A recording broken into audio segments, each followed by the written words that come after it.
Okay, so first for hydrating and moisturizing my face for the base, I am starting off with this sheet mask on my face.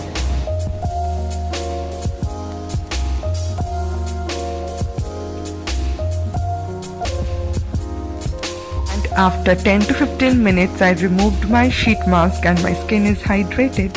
In the next step, I am taking my Freedom pomade, brow pomade, and this is in the shade dark brown and I am using it on my eyebrows.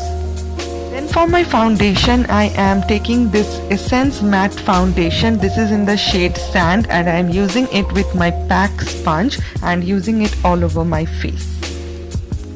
After that, moving on to my concealer, I am using my Miss Clear concealer and by the help of my fingertips, I am blending it out well and then with my makeup sponge.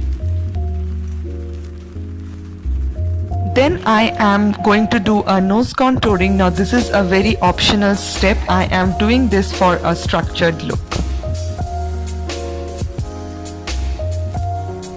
And then to set my face well, I am using this Miss Clear powder to set everything well.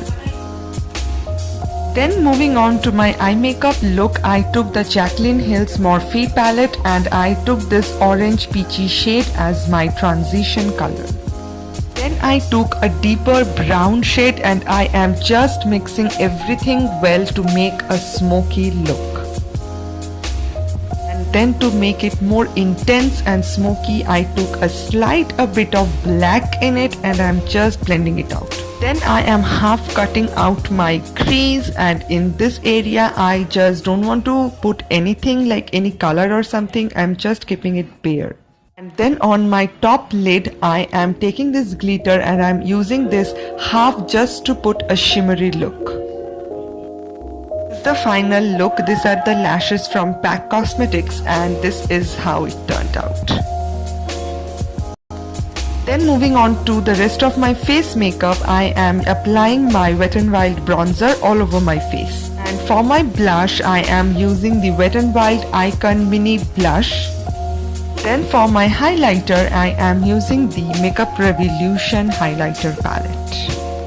Then for my lips, I am as usual lining up my lips and here's the final look. I paired it up with this very neon orangey wearable lip shade and some earrings.